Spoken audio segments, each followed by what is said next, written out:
আশেপাশে তো কাউকে দেখা যাচ্ছে না, জায়গাটা ভুতুড়ে পরিবেশের মতো হয়ে গেছে। মরে গেলাম রে, মরে গেলাম। সামনে একটা ডাইনি, ডাইনি আমাকে মেরে ফেলবে। আমাকে কেউ বাঁচাও, বাঁচাও।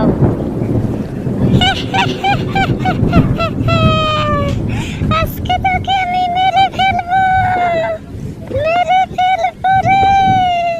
তোকে কেউ বাঁচাতে পারবে না। ডাইনি আমাকে মেরো না, আমি তোমার কোনো ক্ষতি করিনি। তোকে না মারলে আমি খাবো কি?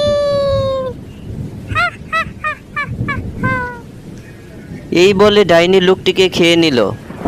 এরপর কি হবে তা জানতে আমাদের ইউটিউব চ্যানেল সাবস্ক্রাইব করে রাখুন।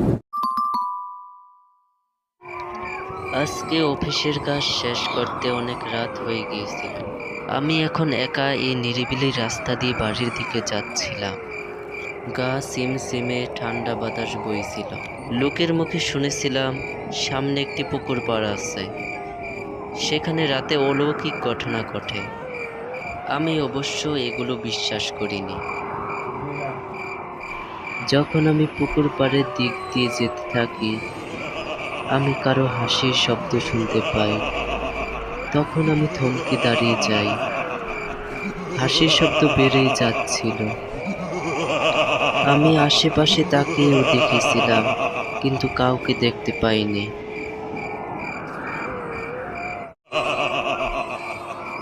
এখানে কেউ আছেন কি? কেউ আছেন? তারপর আমার চোখ পড়ে পুকুর পাড়ের গাছটির উপর। গাছটির উপর যা দেখলাম তা দেখে আমার চোখ ছানা বড়া হয়ে গেল। গাছটির উপর একটা দানব বসেছিল। আমি দানবটিকে দেখা মাত্র ভয়ে মাটিতে লুটে পড়ি। এরপর আমি সাহস করে যখন উঠে যাব, আমি যখন সাহস করে উঠে দাঁড়াই, বিশাল আকৃতির দানবটিকে দেখে আমি অজ্ঞান হয়ে যাই। এরপর দানবটি আমার সাথে যা করেছে তা আমার মনে নেই।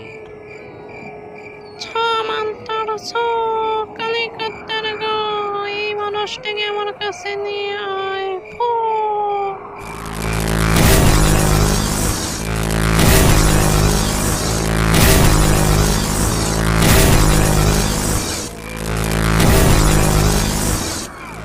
আজকে এই মানুষটিকে নিয়ে অনেক মজা করা যাবে। হা হা হা হা।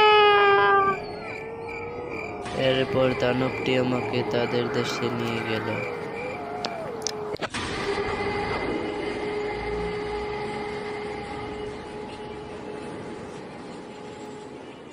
এই মানুষটাকে এখানে রেখে যাই আমি।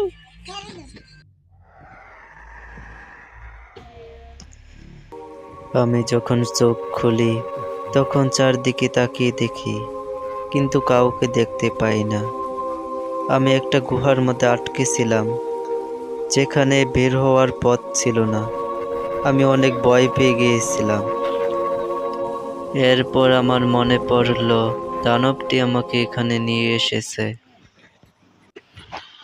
এরপর আমি সেখানে থাকা একটি পাথরের ওপর বসে পড়ি আর বসে বসে ভাবতে থাকি এখান থেকে কিভাবে বের হওয়া যায়। জানি না দানবটি আমাকে এখানে কিসের জন্য নিয়ে এসেছে।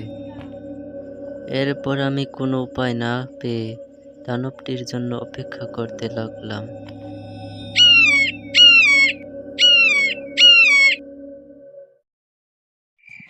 রাতও তো হয়ে গেল, দানবটি কখন যে আসবে?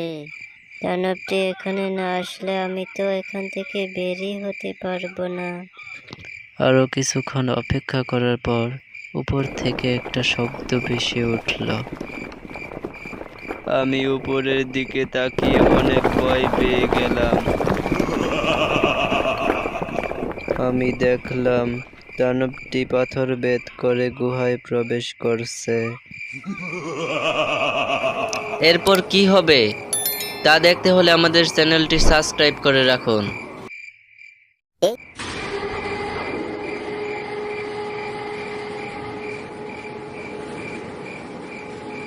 আমি দানবটিকে দেখা মাত্রই চোখ বন্ধ করে দেই। দানবটিকে দেখে আমি থর থর করে কাঁপতে থাকি। এরপর আমি দেখলাম দানবটির হাত ধীরে ধীরে লম্বা হতে শুরু করেছে। আমাকে মেরো না, ছেড়ে দাও। আমাকে মেরো না, ছেড়ে দাও। আমাকে মেরো না।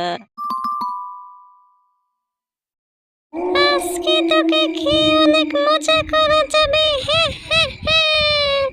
আমি আজ অনেক ক্ষুধার্ত, তোকে খেয়ে আমার ক্ষুধা মেটাবো।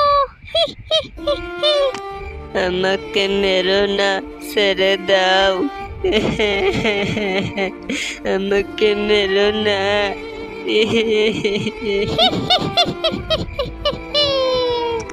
দানবটি আমাকে খাওয়ার জন্য তার মুখের কাছে নিয়ে যেতে থাকে।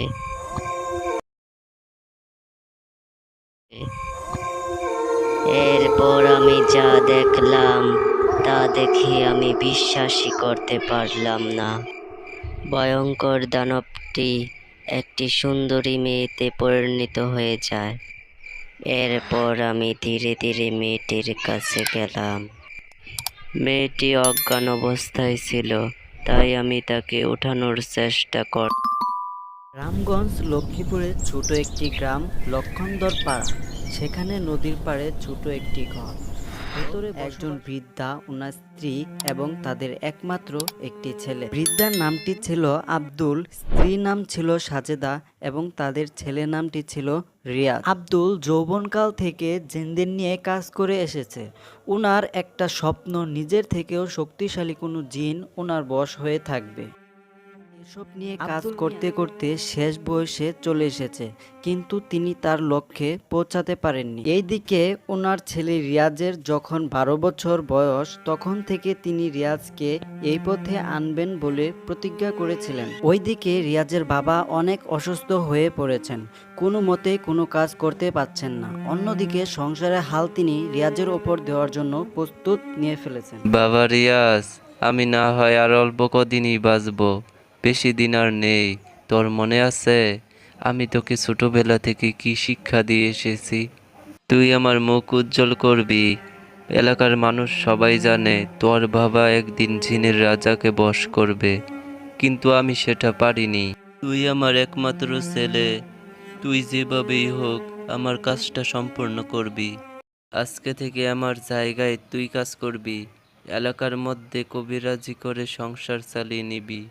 তবে আমার যে লক্ষ্য সেটাই পালন করবি। কিন্তু আমি জানি যে আজ তোর কাছে এটা অনেক বড় চাপের কাজ, কিন্তু আমার আশা যদি পূরণ না হয় আমি মরেও শান্তি পাবো না। ওগো, এমন করে বলো না কো, তোমার কিছু হলে আমি যে বাঁচবো না কো। হি হি হি হি। এমন করে বলো না আব্বু, আমি তোমার ইচ্ছে পূরণ করব ইনশাআল্লাহ। আমার জন্য দোয়া করো।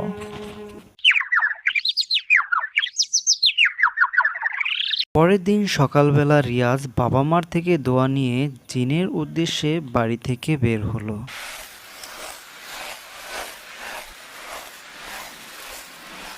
দূর, সেই সকাল থেকে হেঁটেই যাচ্ছি। জিন কেন, একটা কাক পক্ষীও সামনে পেলাম না। তবে আমিও তো হাল ছেড়ে দেওয়ার পাত্র নহে। জিনকে ধরেই বাড়িতে যাব, বাবাকে যে কথা দিয়ে আসছি। এভাবে রিয়াজ হাল না ছেড়ে জিনকে খুঁজেই চলছে। অনেকক্ষণ হাঁটার পর রিয়াজ ক্লান্ত হয়ে পড়ল। ওহ বাবা, সেই সকাল থেকে অনেক হাঁটলাম, শরীরটা কেমন যেন ঝিমঝিম ঝিমঝিম করছে, অনেক ক্লান্ত ক্লান্ত লাগছে। যাই, ওই গাছটা নিচে একটু বসি।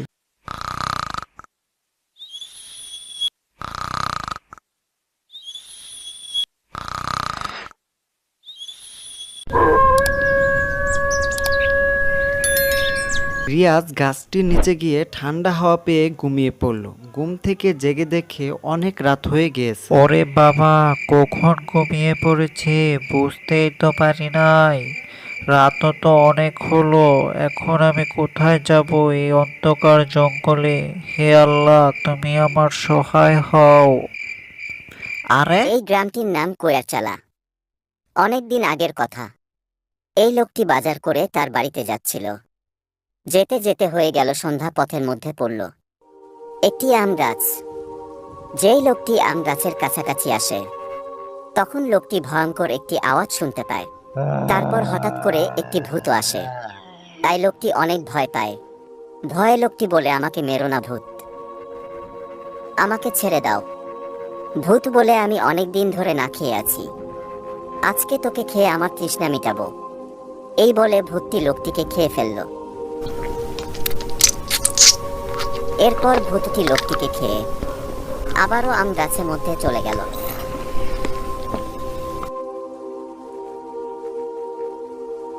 সকাল হয়ে গেল।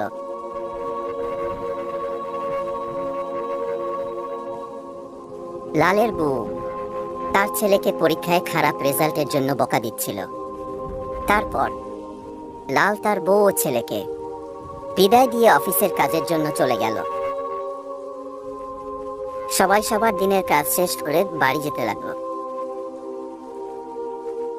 হয়ে গেল সন্ধ্যা রাত। লালু কাজ করতে করতে আজকে অনেক দেরি করে ফেলেছে।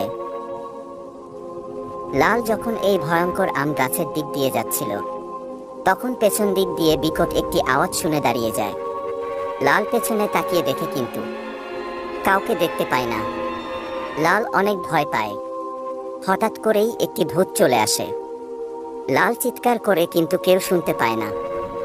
ভূতটি লালকে গাঢ় মটকিয়ে খেতে শুরু করে। এই দৃশ্যটি রুবেল মিয়া দেখে নিয়েছিল। রুবেল মিয়া অনেক ভয় পেয়ে পেছন দিকে চলে যায়।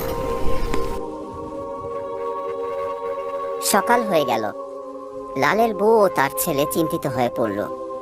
এরপর তারা গ্রামের প্রধান বৃদ্ধ করিম মিয়ার কাছে গেল।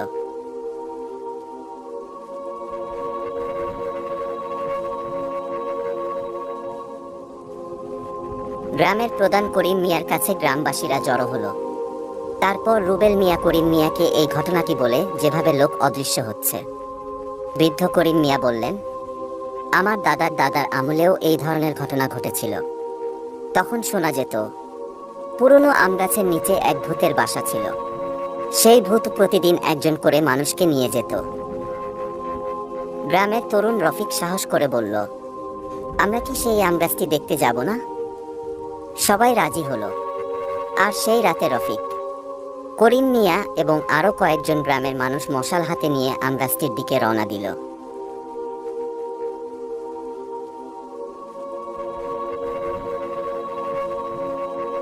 তারা যখন আমগাছের কাছে পৌঁছালো, তখনই ঠান্ডা বাতাস বইতে শুরু করলো।